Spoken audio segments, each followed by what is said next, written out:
Hello everyone and welcome to Nirantar GS. আজি আমি continue কৰিম Polity Fundamental Rights of Part 2. So আহক আমি স্টাৰ্ট কৰো ভিডিওটো।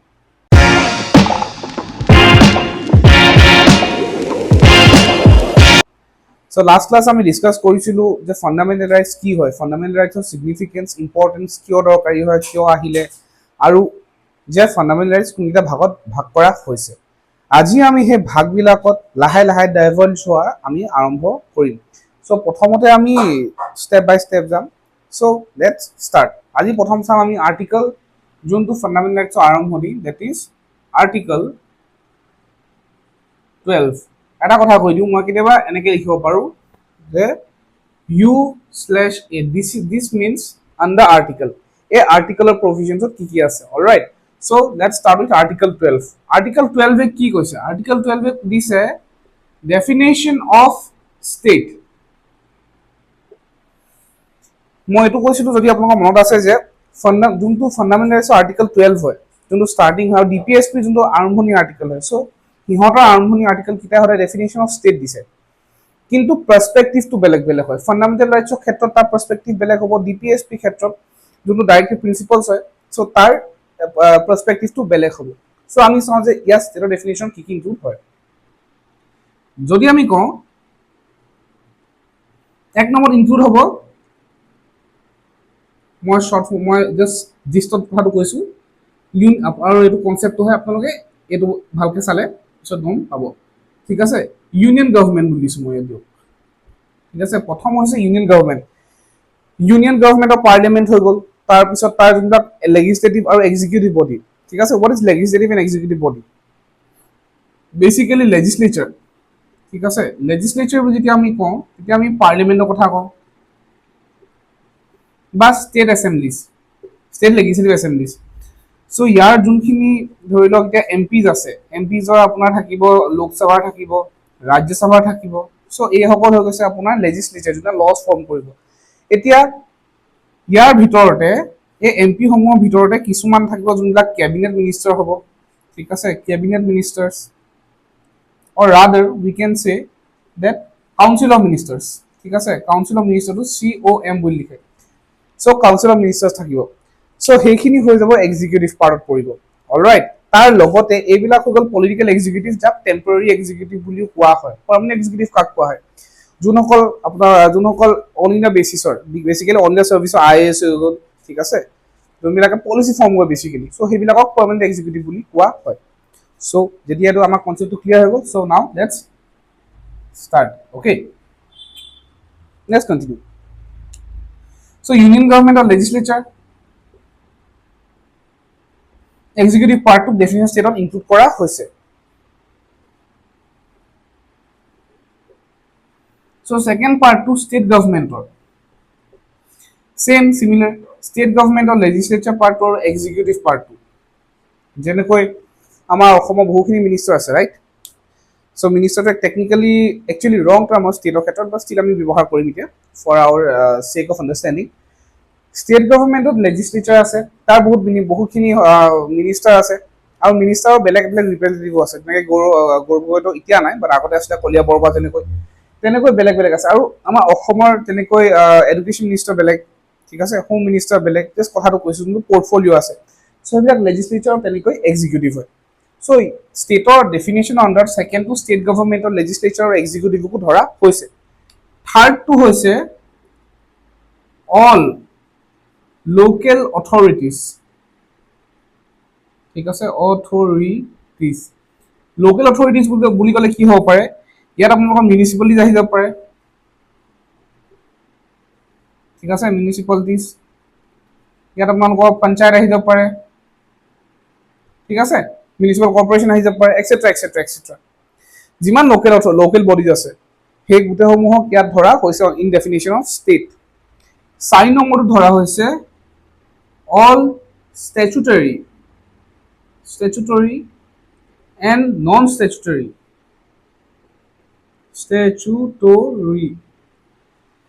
all statutory and non-statutory যিমানখিনি অৰ্গেনাইজেশ্যন আছে বা যিমানখিনি অথৰিটিজ আছে বুলি মই ক'ম ইয়াত। চ' তাৰ গোটেইখিনি ষ্টেটত ধৰা হৈছে। ষ্টেচুটৰী এক্সাম্পল মই দি দিছোঁ, যেনেকৈ চেবি হৈ গ'ল। ঠিক আছে, Security and Exchange Board of India এইটো হৈ গ'ল নন ষ্টেচুটৰী তেনেকুৱা বেলেগ বেলেগ আছে চ' এই 4 নম্বৰটো যদি মই এক্সাম্পল দিওঁ একদম আমাৰ যিহেতু অসম পাৰ্চপেক্টিভত হয় অইল ONGC এই গোটেইসমূহ ধৰা হয় কিন্তু কুৱেশ্যনটো এইটো আহিলে যে এখন ষ্টেটক ডিফাইন কৰিবলৈ ইমানসমূহ বস্তু কিয় দৰকাৰ হ'ল ৰাইট তাৰ এটা উত্তৰ কি আছে চাওক আমি যেতিয়া ফাণ্ডামেণ্টেল ৰাইটছৰ প্ৰথম ভিডিঅ'টো ডিছকাছ কৰিছিলোঁ আমি কি কৰিছিলোঁ fundamental right is available against the state right against the arbitrary action of the state তাৰ যদি ষ্টেটৰ কিবা ফ'ৰ্চ ডিচিজন আনিছে which is not suitable for the citizen of India okay তেতিয়া আমি কি কৰিব পাৰোঁ তেতিয়া আমি সেই ষ্টেটৰ এগেইনষ্টত আমি ফাণ্ডামেণ্টেল ৰাইটছখিনি আমি আমাৰ ওচৰত এভেইলেবল আছে চ' ইয়াত এই গোটেইসমূহ যে union government state government local authorities statutory non statutory bodies এইসমূহক এইকাৰণে ইনক্লুড কৰা হৈছে যাতে যাতে এই গোটেই ফাণ্ডামেণ্টেল ৰাইটছসমূহ মই এফাৰ লিখিছোঁ ফাণ্ডামেণ্টেল ৰাইটসমূহ এখেতসকললৈও এভেইলেবল কৰিব পাৰে তাৰ মানে অকল পাৰ্লিয়ামেণ্টে নহয় যদি ষ্টেটেও আপোনাৰ কেনেবাকৈ আপোনাৰ ফাণ্ডামেণ্টেল ৰাইটছ ভংগ কৰিছে বা উলংঘন কৰিছে আপোনাৰ মৌলিক অধিকাৰ উলংঘন কৰিছে তেতিয়া আপুনি সুপ্ৰিম কোৰ্টৰ ওচৰত আণ্ডাৰ আৰ্টিকল 32 বা হাই কোৰ্টৰ ওচৰত আণ্ডাৰ আৰ্টিকল 226 আপুনি যাব পাৰে বা মিউনিচিপালিটিয়ে কৰিছে বা পঞ্চায়তে কৰিছে বা অইল ONGC বা যিকোনো PSU বা ষ্টেচুটৰী বা নন ষ্টেচুটৰী বডি যোনে কৰিছে আপুনি তেতিয়া যাব পাৰে আৰু সেইকাৰণে এই গোটেইসমূহ আৰ্টিকল 12 আণ্ডাৰত ডেফিনিশ্যন ইনক্লুড কৰা হৈছে অলৰাইট আপোনাক ইয়াৰ স্ক্ৰীনশ্বট এটা মাৰি ল'ব পাৰে ঠিক আছে সো এইটো বেসিক্যালি এইটো আছে article 12 now we will head to article 13 one of the most important articles that is article 13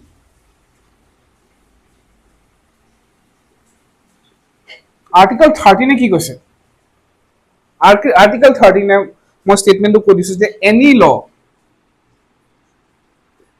law in derogation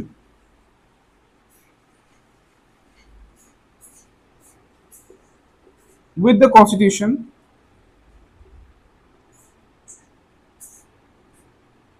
can be declared null and void that means কি কৈছে যোনবিলাক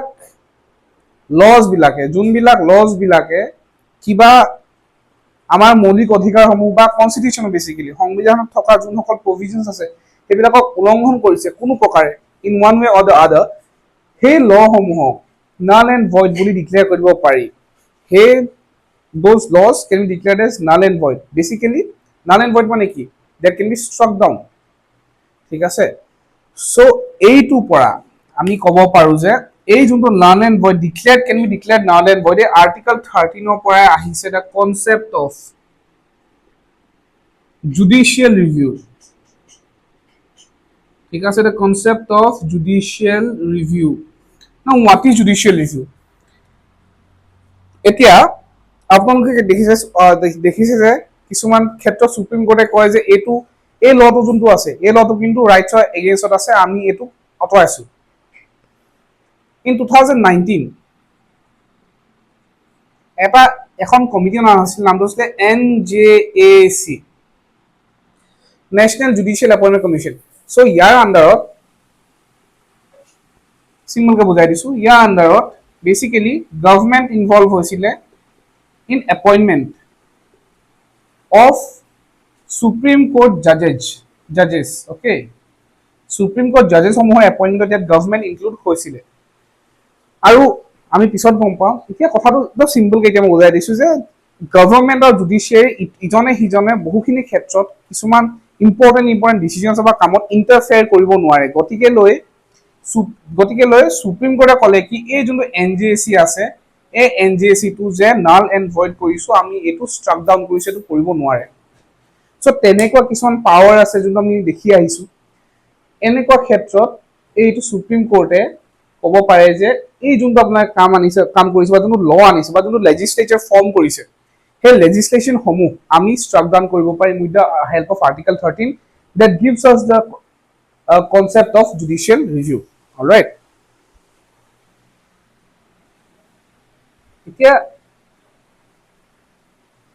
ইয়াতো কিছুমান এক্সেপশ্যনছ আছে বা কিছুমান নিয়ম আছে, যেনেকৈ মই কৈছিলো যে ফিচাৰ্ছ ডিছকাছ কৰোঁতে মই কৈছিলো আমি ডিছকাছ কৰিছিলো যে fundamental rights are not absolute, they are not sacrosanct, they are subjected to change basically. Alright, so' সেই চেঞ্জটো কেনেকৈ হ'ব সেইটো আমি চাম। মানে ইন শ্বৰ্ট, এই যে ল বুলি ক'লে, এই ল আণ্ডাৰত কি কি আহে সেইটো আমি ক'ম। তাৰ আগতে আপুনি কাম কৰক, ইয়াৰ স্ক্ৰীনশ্বট এটা লৈ লওক। এটা বহুত ইম্পৰ্টেণ্ট এই কাৰণে হয় because Article 12 is also important, but Article 13 is also is one of the most important because it gives the concept of judicial review. Judicial review নোহোৱা হেতেন ষ্টেটে যিকোনো আৰ্বিট্ৰাৰী একশ্যন কণ্টিনিউ কৰিব পাৰিলেহেঁতেন। চ' সেইটোক ৰখাবলৈ জুডিচিয়েল ৰিভিউটো আহিছে। অলৰাইট, চ' আমি এতিয়া চাওঁ যে ল আণ্ডাৰত কি কি ধৰা হয়।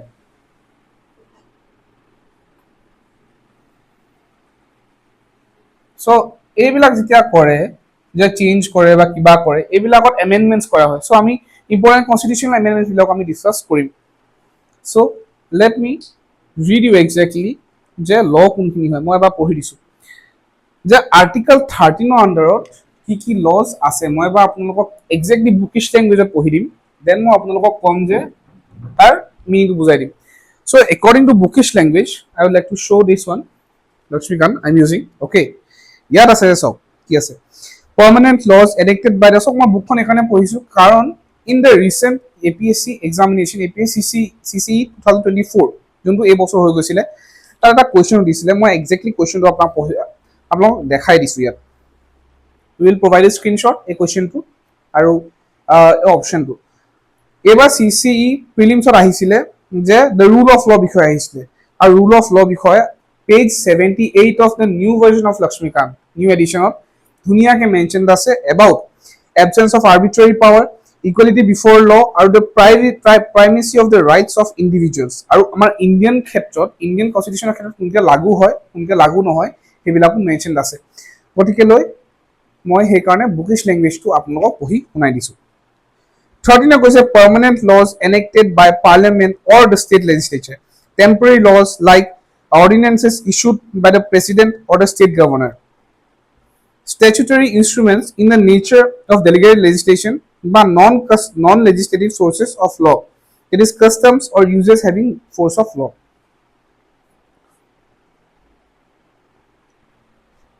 So under Article 13 কি আছে আমি গম পালো, ইয়াত লকো ডিফাইন কৰিছে।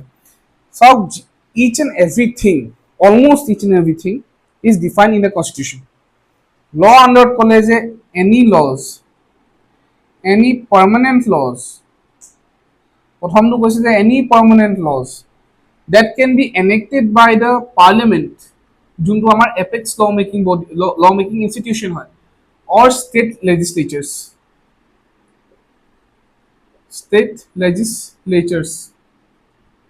এই গোটেইসমূহ ল আণ্ডাৰত ধৰা হ'ব।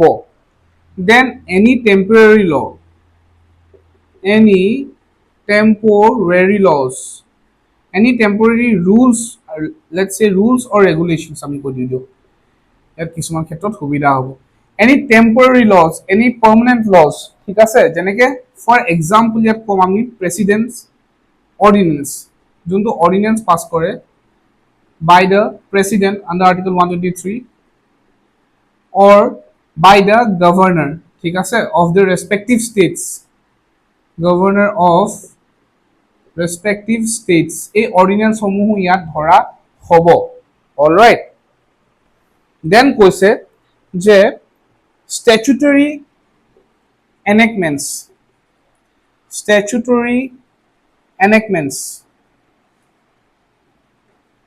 এই সমূহ statutory enactment মানে বেসিক্যালি statute মানে যোনটো ল হয়। সো লফুলি যিকোনো enactment হয়, যিকোনো ল পাছ হৈছে বা এখন বিল পাছ হৈছে বা এখন ৰেজলিউশন পাছ হৈছে, লেটস সে, সো সেই সমূহ ধৰা হ'ব।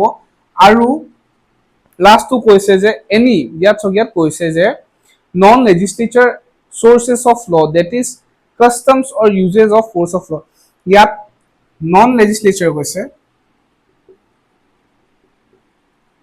বাট ইয়াত আপোনাৰ এটা ইম্পৰ্টেণ্ট বস্তু আছে, force of law. Force of লটো ইয়াত এপ্লাই হৈছে so what is force of law anything for example যদি আজি কাৰফিউ হৈ যায় কাৰফিউত কি হৈ যায় আপোনাৰ যে গভৰ্ণমেণ্টে এইটো দিব যে যেনেকৈ CRPC আগতে যোনটো আছিলে আমাৰ CRPC কিহে ৰিপ্লেচ কৰিছে আপোনালোকে মোক জনাব ইন দ্য কমেণ্ট ছেকশ্যন আৰু যদি নজনাই জানি থ'ব অ'কে CRPC ছেকশ্যন 144ত মেনশ্যনড আছে এবাউট কাৰফিউ যোনটো আমি নৰ্মেল ভাষাত কাৰফিউ বুলি কওঁ CRPC ছেকশ্যন 144ত কয় যে এটা লিমিটেশ্যন দিছে যে ইমানকেইটা মানুহে গোট খাব পাৰিব এডোখৰ জেগাত চ' কাৰফিউ দিছে ধৰি লওক আজি আৰু তাত 5টা জেগাত ধৰি লওক 7টা মানুহ 7টা পিপল বা ইণ্ডিভিজুৱেল গোট খাই গ'ল এডোখৰ জেগাত চ' তাত অধিকাৰ আছে যে পুলিচে এই 7জন মানুহক এৰেষ্ট কৰিব ঠিক আছে এৰেষ্ট কৰিব বা ৰিটেইন কৰিব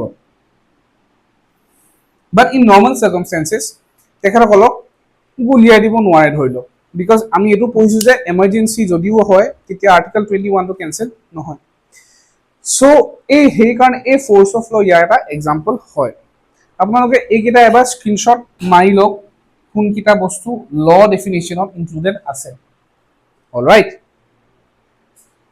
চ' গম পালে চ' ইয়াৰ ল এতিয়া কুৱেশ্যনটো হৈ গ'ল যে কিয় why these things are included in the law তাৰ মানে বেসিক্যালি এইবিলাক পাৰ্মানেন্ট টেম্পোৰাৰি স্ট্যাচুটৰি নন লেজিসলেচাৰ য'ত ফ'ৰ্চ অফ ল এটা ইম্পৰ্টেণ্ট হয় ইয়াত যদি এইকেইটা নাথাকিলেহেঁতেন কাইলৈ পৰহিলে এইখিনি যিকোনো ক্ষেত্ৰত যদি গভৰ্ণমেণ্টে আৰ্বিট্ৰাৰী একশ্যনছ কৰিছিলেহেঁতেন I repeat it if the government of the day or if the state is better to say state if the state has taken any arbitrary action that are referred to these or that are concerned with these included topics then apuni keneকৈ court osot golheten because law definition ta eta included nathakilehen only because egita law definition included hoy ase ami court osot jabo paru akoiba koisu kun kita article under article 32 of Supreme Court this is very important and under article 226 of High Court এটো একদম মুখস্থ মাৰি লওক আপোনালোকৰ কাৰণে সুবিধা হ'ব for one day এক্সামিনেশনছ এইবিলাক বহুত বেছি ইম্পৰ্টেণ্ট হয় ঠিক আছে কেনেকে হয় ইয়াৰ কি আন্ডাৰ কিছুমান প্ৰভিজনছ আছে যাক আমি ৰিটস বুলি কওঁ সেইবিলাক আমি ডিসকাস কৰিম but for time being remember this okay so law সমূহৰ আন্ডাৰত এইখিনি বস্তু ইনক্লুডেড কৰা হৈছে আৰু যেহেতু ইনক্লুডেড কৰা হৈছে সেই কাৰণে কোৰ্টে যিকোনো judiciary is better to say judiciary যিকোনো জুডিচিয়াল ইনষ্টিটিউচন বা জুডিচিয়াৰীয়ে আমাক গ্যাৰান্টি দিব পাৰে যে এইকেইটা আন্ডাৰ যদি কিবা একশ্যন হৈছে যে violation of a fundamental rights we can struck down that law or we can stop that thing at the moment okay so he karone ekta law under dia hoise ebar etu apnaloke screenshot mari labo pare pause kori mili thik ase so this is article 13 basically article 13 ara kotha ase je ei laws khini under kintu eta বহুত important বস্তু add কৰা হোৱা নাছিল আৰু হেতু হৈছে আমাৰ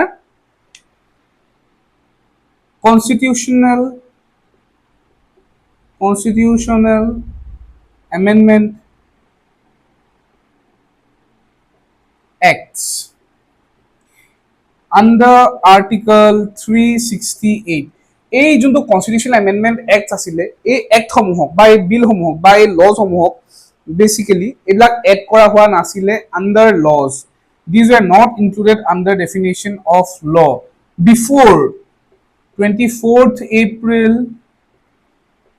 1973 this date is very much important কিয় মই পিছত আপোনাক কেসেস বিলাক ডিসকাস কৰিম কেসেস বিলাক আমি প্ৰথমতে ফান্ডামেন্টাল ৰাইটছ খিনি গম পাই ন তাৰ লগতে কোনটো কেস কাৰ লগত জড়িত হয় দেন আমি ডিসকাস কৰিম এই দিনাখন এটা বহুত ল্যান্ডমার্ক জাজমেন্ট পাস হৈছিলে ঠিক আছে এটা ল্যান্ডমার্ক জাজমেন্ট পাস হৈছিলে regarding a case that is famously known as junok ami KBC ko there is Keshavananda Bharati case juntur pora amar basic structure ঠিক আছে basic structure of constitution ahile so what is basic structure hetu ami discuss korim etia just apnaloke bostukhini গম পাই লওক যে কোপৰা কি আহিলে পিছত এই গুটিখিনি কেনেকৈ কানেক্ট কৰিব লাগে কেনেকৈ এক্সপ্লেইন কৰিব লাগে সেইখিনি মই আমি পিছত ইন ৰিচেণ্ট কামিং ভিডিঅ'জ আমি ডিছকাছ কৰিম। জাষ্ট এইটো মনত ৰাখি লওক, এই ল শব্দ লত এই কনষ্টিটিউশ্যন এমেণ্ডমেণ্টটো 24 এপ্ৰিল 1973 লৈকে ইয়াক ধৰা হোৱা নাছিল, তাৰ আগলৈকে। তাৰ সেইদিনাখন এটা জাজমেণ্ট পাছত সুপ্ৰিম কোৰ্টে জাজমেণ্ট এটা দিলে কেশৱানন্দ ভাৰতী কেছত, আৰু তাত বেচিক ষ্ট্ৰাকচাৰ কনচেপ্টটো ইনক্লুড কৰিলে। আৰু সেইদিনাখনৰ পৰা এই যোনটো কনষ্টিটিউশ্যন এমেণ্ডমেণ্ট এক্ট আছিলে, এইসমূহক লজৰ ভিতৰত ধৰা হ'ল। অলৰাইট, চ' যদি সোধে যে আৰ্টিকল 368 আণ্ডাৰ কি আছে, constitution amendment act, the power to amend the constitution and itself, exact যদি মই আপোনালোকৰ তাৰ ষ্টেটমেণ্টটো কওঁ।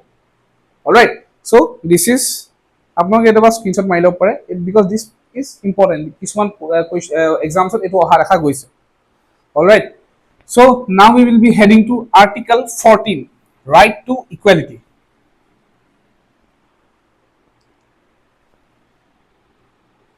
আৰ্টিকল 14 যোনটো হৈছে ৰাইট টু ইকুৱেলিটি। আৰু যদি মনত আছে, যোনটো আমাৰ 6টা ফাণ্ডামেণ্টেল ৰাইটছ আছিলে, অৰিজিনেলি 7টা আছিলে, এটা ডিলিট কৰা হৈছিলে। আৰু যোনটো originally article 14 under right to equality আছে, সেইটো যোনটো আমাৰ ডিফাৰেণ্ট পাৰ্টছ আছে, ইয়াৰ পৰা আৰম্ভ হৈছে। চ' ৰাইট টু ইকুৱেলিটিত কি কৈছে, আমি চাওঁ যে all persons are treated to be equally. এইটো চিম্পল টাৰ্মত যদি মই কওঁ, কিন্তু ইয়াত দুটা কনচেপ্ট আছে, ৰাইট টু দুটা কনচেপ্ট আছে। এটা হৈছে EPL আৰু এটা হৈছে EBL। It is an equal protection of law,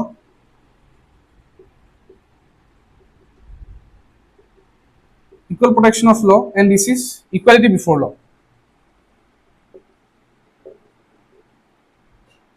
Equality before law. এতিয়া হয় নেকি equal protection of law বা equality before law? Let me show you with a pictorial diagram. ঠিক আছে, ধৰি লওক 3টা ল'ৰা আছে।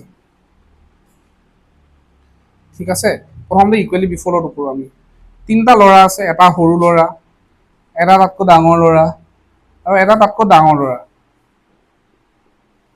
এই সকলোকে 3 পিচ ইটা দিয়া হৈছে। I'm not so good at drawing, so pardon me my drawing. So 3 piece ইটা দিয়া হৈছে। ইটা কিয় দিয়া হৈছে? বিকজ তেখেতসকলে এখন খেল চাই আছে, এখন ডাঙৰ টিভি স্ক্ৰীণত, বা পিছফালে এফালে ক্ৰিকেট হৈ আছে, এফালে বেট ধৰিছে, এফালে বল কৰিছে। ঠিক আছে, এখন পিচ হয়, ধৰি লওক খেল চাই আছে। This is equally before law. That means কি, সকলো মানুহ সমান হয়, irrespective of their situations, irrespective of their conditions, of their background, সকলো মানুহকে সমানকে ট্ৰিট কৰা হ'ব। দিছ ইজ ইকুৱেলিটি বিফৰ ল।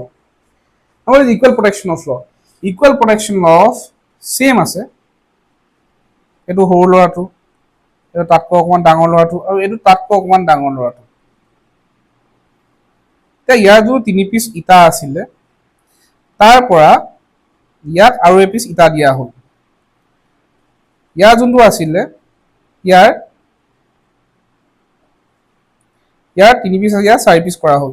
ঠিক আছে, ইয়াৰ এপিচ ইয়াক দিলে, ইয়াৰ এপিচ ইয়াক দিলে, ধৰি লওক। চ' আল্টিমেটলি এতিয়া এই সকলোৱে এই খেলখন এনজয় কৰিব পাৰিছে। ঠিক আছে, এই খেলখন এনজয় কৰিব পাৰিছে। ইয়াত কি হৈছিল, ইয়াত চবকে সমান অধিকাৰ, চবকে সমানে চোৱা হৈছিল। কিন্তু ইয়াত যোনসকল likes, they are treated alike. That means কি, এই যোনজন সৰু ল'ৰা আছিলে, ইয়াৰ পৰা আনি পিনে 2টা ব্ৰিক্স দিয়া হ'ল, ইটাটো 200 দিয়া হ'ল, যাতে সিও খেলখন চাব পাৰে। ইয়াৰ বেলেগৰ পৰা বা ইয়াৰ পৰা আনি পিনে ইয়াক এপিচ ইটা দিয়া হ'ল, চ' ইও যাতে খেলখন ভালকে এনজয় কৰিব পাৰে। So' this is basically equal protection of law, and this is equality before law. তাৰ মানে কি, ইয়াত কি আছে, ইকুৱেল প্ৰটেকশ্যনত কি কৈছে যে likes should be treated alike. ঠিক আছে, like should be treated alike। যোনসমূহ একে কণ্ডিশ্যনৰ মানুহ আছে, যোনসমূহৰ বেকগ্ৰাউণ্ড একে হয়, যোনসমূহৰ কি বুলি কওঁ, যোনসমূহৰ ইকনমিক বেকগ্ৰাউণ্ড একে বা তেনেকুৱা কিছুমান ক্ষেত্ৰ আছে, সেইসমূহ মানুহক ইকুৱেলি ট্ৰিট কৰিব।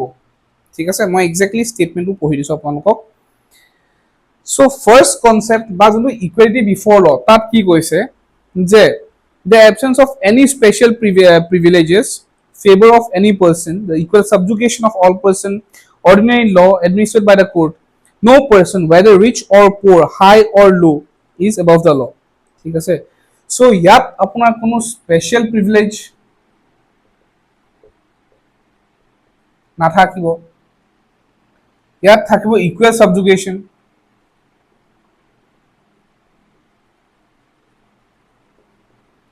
so ইয়াত ট্ৰিটমেণ্ট হ'ব ইকুৱেলি পাব। so এইবিলাক বস্তু ইকুৱেলি বিফৰ লত আছে।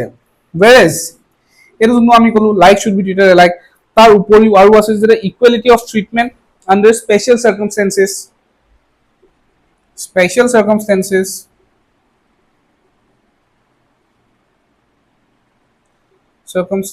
okay, equal circumstances। আৰু এটা আছে যে similar application of some laws to all person who are similar in situated। basically এইকেইটা কথা ইয়াত কৈছে। আৰু এটা আছে যে যোনবিলাক সেম similar conditions আছে, so সেই মানুহসমূহকো similarly treat কৰাৰ কথা কৈছে। এই যে আপোনাৰ ক'লে স্পেচিয়েল circumstances, তাৰ মানে কি আজি আমাৰ ইণ্ডিয়াত দেখো যে আমাৰ কি আছে, এতিয়া ধৰি লওক এটা কাম কৰক, আপোনালোকে ইয়াৰ স্ক্ৰীনশ্বটটো লৈ লওক। অলৰাইট, সো আমাৰ অকমান স্পেচ দিব, আপোনাৰ অলপ স্পেচ দৰকাৰ হ'ব।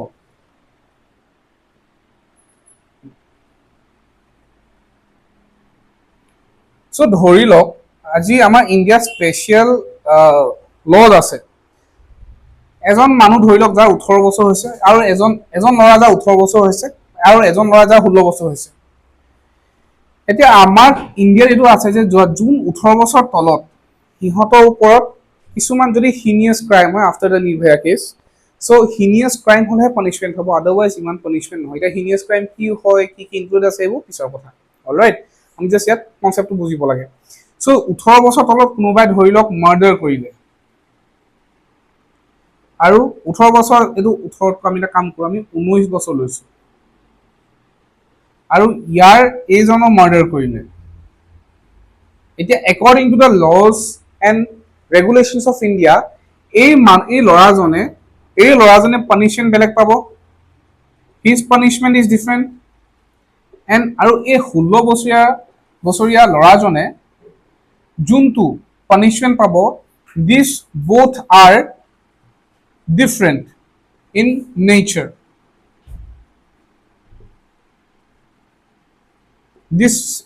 This both are different in nature, যোনটো পানিছমেণ্ট পাব। ঠিক আছে, সো এইটো হৈছে আপোনাৰ যোনটো আমি কৈছিলো স্পেচিয়েল চাৰ্কামষ্টেঞ্চ। ঠিক আছে, তাৰ উপৰিও ধৰি লওক আজি এটা সৰু ল'ৰাই, আপুনি ধৰি লওক আপোনাৰ ওচৰত কিবা এটা ডোন্ট টেক ইন আদাৰৱাইজ, বাট আপোনাৰ ওচৰত এটা আৰ্মছ আছে, ঠিক আছে, বা গান আছে। এই গানটো আপোনালোকে ছেফটি যোনটো থাকে, ছেফটি লকটো লক কৰিব পাহৰি গ'ল। এতিয়া যদি এটা সৰু child who is around 3 years old ভুলতে ট্ৰিগাৰটো পুল কৰি দিলে, এণ্ড এজ এ ৰিজাল্ট কোনো কাৰোবাৰ ডেথ হৈ গ'ল, দেন সেই মানুহজনকো, এই ল'ৰাজনক এতিয়া সেই 3 বছৰীয়া ল'ৰাটো যাৰ ভুল নাছিলে, যোনে একো নাজানে, কিন্তু ভুলটো কাৰ আছিলে, আপোনাৰ গাত আছিলে, because you did not on the safety lock. So' সেইজনক এতিয়া কেনেকৈ কৰিব? চ' এইবিলাক হৈছে ইকুৱেল প্ৰটেকশ্যন অফ ল, য'ত স্পেচিয়েল চাৰ্কামষ্টেঞ্চেছ বিলাক, প্ৰিভিলেজেছ বিলাক এপ্লিকেবল আছে। আৰু সেইকাৰণে এই যোনকেইটা কনচেপ্ট আছে, ঠিক আছে, এই যোনকেইটা কনচেপ্ট আছে EBL বুলিয়ে কম শ্বৰ্ট ফৰ্মত, আৰু যোনটো EPL এইটো লোৱা হৈছে UK পৰা, এইটো আহি যাব পাৰে, আৰু এইটো প্ৰটেকশ্যন অফ ল লোৱা হৈছে USA পৰা। এইটো ইয়াত ইম্পৰ্টেণ্ট হয়, অ'কে। চ' সেইকাৰণে EBL যোনটো হয় ইকুৱেলি বিফৰ ল, এইটো অকণমানকে this is considered as a negative concept, or this is known as positive concept. So this is known as positive concept and this is known as negative concept. ঠিক আছে, এইটো আপোনালোকে এটা screenshot এটা মাৰি লওক। ঠিক আছে, এতিয়া আমি চাম, এতিয়া EPL টো গম পালো, আমি EBL টো চাম। এতিয়া অৰিজিনটো কি হয়? অৰিজিনটো EBL ইজ বেসিক্যালি যিটো UK পৰা লৈছে। ইয়াৰ কনচেপ্টটো দিছিলে, ইয়াত লিখা আছে, মই আকৌ এবাৰ পঢ়ি দিছো, আকৌ এবাৰ মই দেখাইছো। এইবাৰ যোনটো CC প্ৰিলিমছত আহিছিলে, এইটো ৰুল অফ ল, the concept of equality before law is element of concept of rule of law promoted by A.V. Dicey, the British jurist, his concept basically এই যোনটো ইবিএল আছে ইকুৱেলি বিফৰ ল এইটো এটা concept হৈছে rule of লৰ পৰা দিয়া হৈছিলে কাৰ এইটো কোনে দিছিলে এ ভি ডাইসি এখেতে দিছিলে এই ৰুল অফ লটো আৰু ইয়াত কি কি ইনক্লুডেড আছে এই ৰুল অফ ল যদি মই কওঁ ইয়াত ইনক্লুডেড আছে এক নম্বৰত আছে absence of arbitrary power of course absence of arbitrary power second to কি আছে second to আছে equality before law যোনটো আমি এটো equality before law আৰু 3 নম্বৰটো কি আছে হেতু আছে the primacy of rights একদম শর্টকে কৈ দিও যে primacy of rights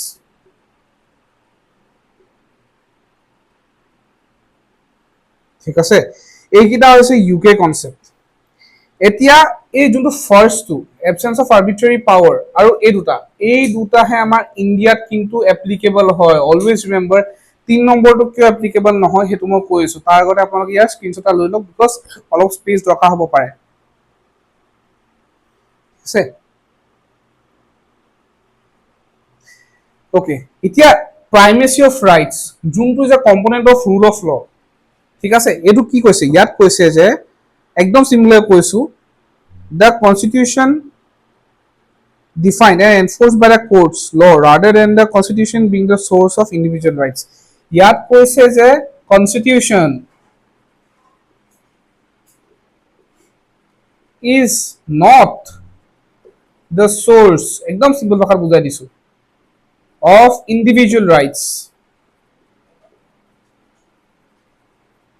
the of individual rights ঠিক আছে এই ইউকে যোনটো কনসেপ্ট হয় যোনটো রুল অফ ল হয় যে রুল অফ লর এই ইবিএল টো এটা পার্ট হয় তাত কৈছে primacy of right that means কি যোনখন কনস্টিটিউশন আছে সংবিধান আছে সেইখন মানুহৰ যোনটো ইন্ডিভিজুৱেল ৰাইটস এজন মানুহৰ অধিকাৰৰ সোর্স নহয় হে বুলি কৈছে রুল অফ ল কিন্তু আমি ইন্ডিয়াত জানো যে ইন্ডিয়াত in India this is not applicable in India because in India constitution is the source of individual rights ঠিক আছে in India we know the constitution is the source of individual rights ঠিক আছে এতিয়া কিছুমান এক্সেপশনস আহি যায় ঠিক আছে এটা বাস কিশোর মাইলো সো যোনটো আমি কলো রাইট টু ইকুয়ালিটি এতিয়া কিছুমান চাও কিছুমান আকৌ আমি হে প্ৰবলেম আকৌ আমি হে ফিচাৰলৈ আহি যাও সো ফিচাৰস বিলাক আপোনালোকে মনত থোৱাটো হেকাৰণে দৰকাৰী হয় কিয় হয় বিকজ ফিচাৰস বিলাক যদি আমি কওঁ এই ফিচাৰস বিলাক কি কৈছিলে দে are not absolute De R মানে চেঞ্জ কৰিব পাৰে ঠিক আছে সো ইয়াত তেনেকে কিছুমান এক্সেপশনস আছে দ্যাট মিন্স কি এই যোনটো ৰাইট টু ইকুয়ালিটি আছে জাস্ট সকলোকে সমানে চোৱা হ'ব ইন শৰ্ট মই কৰিছো বাকি আপোনালোকে বুজি যদি পাইছে ঠিক আছে ইন শৰ্ট মই কৈছো যে এক্সেপশনস আছে হেবিলাক সকলোকে সমানত চোৱা হ'ব কিন্তু এক্সেপশনস কিছুমান আছে সো এই এক্সেপশনস সমূহ কি হয় প্ৰথম এক্সেপশন টু হৈ যাব about the president and governors immunities ঠিক আছে 3 under article 361 under article 361 এটো কোৱা হৈছে যে প্ৰেসিডেন্টক বা গভৰ্ণৰৰ কিছুমান ইমিউনিটি আছে কি কি ইমিউনিটি আছে আমি চাও আহক এই ইমিউনিটি সমূহ হৈ গল যে প্ৰথম তেখেতক কোনো ক্ৰিমিনাল প্ৰসিডিউৰ কৰিব নোৱাৰে ক্ৰিমিনাল কেसेस বেসিক্যালি ইন শৰ্ট বুজাই দিছো ক্ৰিমিনাল কেसेस প্ৰেসিডেন্টৰ ওপৰত যেতিয়া তেখেত ইন অফিস আছে যেতিয়া প্ৰেসিডেন্টৰ টাৰ্ম আজি ফৰ এক্সাম্পল 2025 চনত দ্ৰৌপদী মুৰ্মুৰ ওপৰত কোনো ক্ৰিমিনাল কেস লগাব নোৱাৰে কিয় নোৱাৰে because of immunities granted by the constitution of India right criminal cases কৰিব নোৱাৰে নেক্সট সিভিল কেसेस কৰিব নোৱাৰে on president of India alright আৰু কি আছে বিফোৰ আৰু মন ৰাখিব আৰু যেতিয়া এক্সপাইৰেশন যেতিয়া তেখেতসকল অফিসত থাকে তেখেতে যদি ডিউটি ক্ষেত্ৰত while imparting their duties impartation duty ক্ষেত্ৰত যদি তেখেতে কিবা স্টেপ লৈছে so he step to duty নিজে ইম্পার্ট কৰিব লাগিব জাস্ট ৰেন্ডমলি নহয় আজি ধৰি লওক মই প্ৰেসিডেন্ট অফ ইন্ডিয়া হয় মই কিবা এটা ট্ৰিটি চাইন কৰিব লগা হৈছে আৰু ট্ৰিটি চাইন কৰোঁ নকৰোঁ মোৰ লগত কথা। যদি মই দেখিছোঁ যে ইণ্ডিয়া আমাৰ ভাৰতবৰ্ষৰ নাগৰিকসমূহৰ মই সেই চাইন নকৰিলে, ঠিক আছে, সেই ট্ৰিটিখন চাইন নকৰিলে বেছি লাভ হ'ব, ঠিক আছে। সন্ধিখন যদি মই চহী নকৰোঁ তেতিয়া বেছি লাভ হ'ব। তেতিয়া কি হ'ব, তেতিয়া মই নকৰিব পাৰোঁ আৰু মোৰ সেই ষ্টেপটোৰ ওপৰত যদি কোনো কুৱেশ্যন কৰিব নোৱাৰে বা কিয় কৰিব নোৱাৰে, বিকজ মই নিজৰ দেশখনৰ প্ৰতি কিছুমান দায়িত্ব থকাৰ কাৰণে মই সেই ডিউটিজবিলাক ইম্পাৰ্ট কৰি আছোঁ, অলৰাইট। এইটো কৰিব নোৱাৰে। তাৰ উপৰিও মই পঢ়ি দিছোঁ ইয়াতে ন' process of arrest or imprisonment, যোনটো মই ক'লোঁ ক্ৰিমিনেল কেছে চিভিল কেছে এইটোতো কৰিব নোৱাৰে। তাৰপিছত 4 নম্বৰটো ইমপ্ৰিজন কৰিব নোৱাৰে, imprisonment or arrest. These are not applicable in case of the president or the governor. All right. আৰু লাষ্টত আছে যে নো চিভিল প্ৰচিডিং এগেইনষ্ট, যোনটো আমি আগতে ক'লোৱে। চ' এই 4টা হয় প্ৰেচিডেণ্ট আৰু গভৰ্ণৰ ইমিউনিটি ক্ষেত্ৰত, ঠিক আছে। তাৰ উপৰিও কৈছে যে আৰ্টিকল 361 আণ্ডাৰ আৰ্টিকল 361A এইটো কি কৈছে যে যিকোনো ইণ্ডিভিজুৱেল, এনি ইণ্ডিভিজুৱেল যদি তেখেতে ট্ৰু ৰিপৰ্টছ বুলি মই কৈছোঁ, true reports or findings publish কৰিছে, প্ৰিণ্ট বা ডিজিটেল এনিথিং,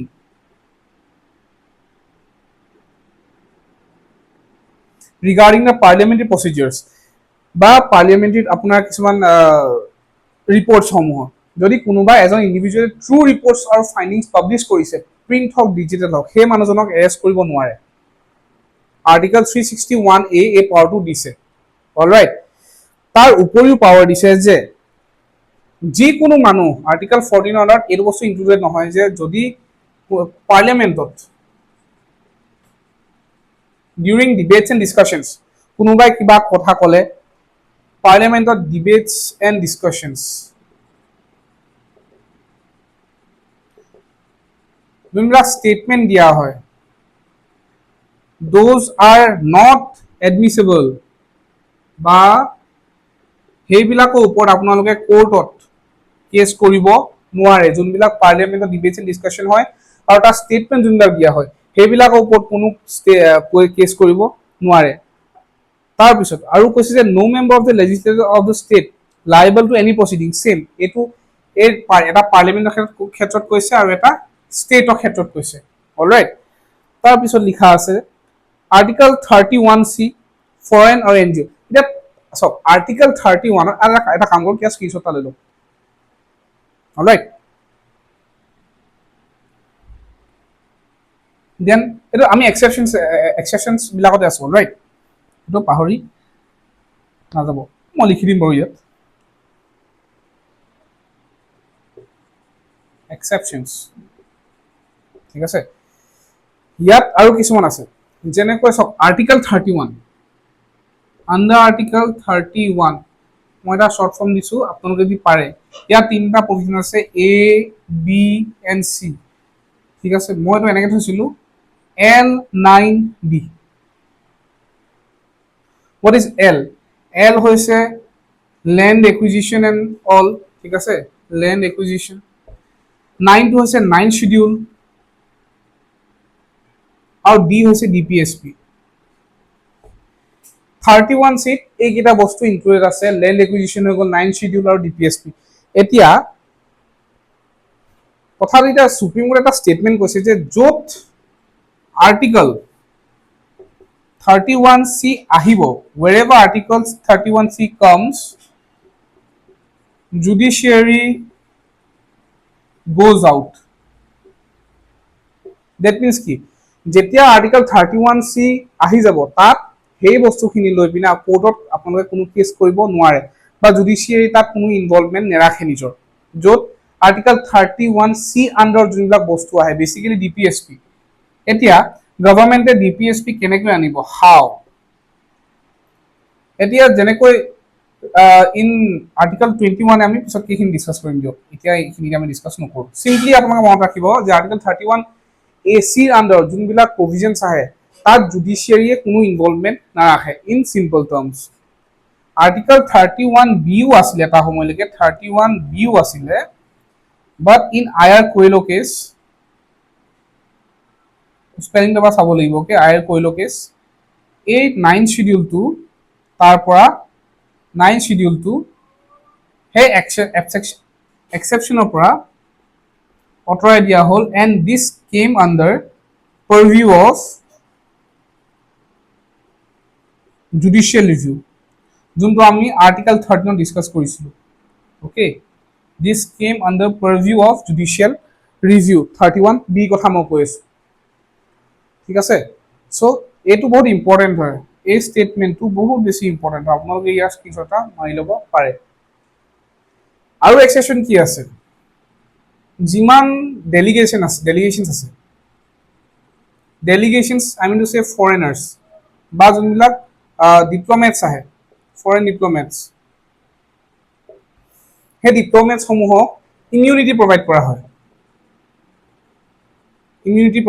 হয় আৰু অকল আৰ্টিকল 40 নহয় আৰু এটা আছে যোনটো হৈছে ভিয়েনা কনভেনশ্যন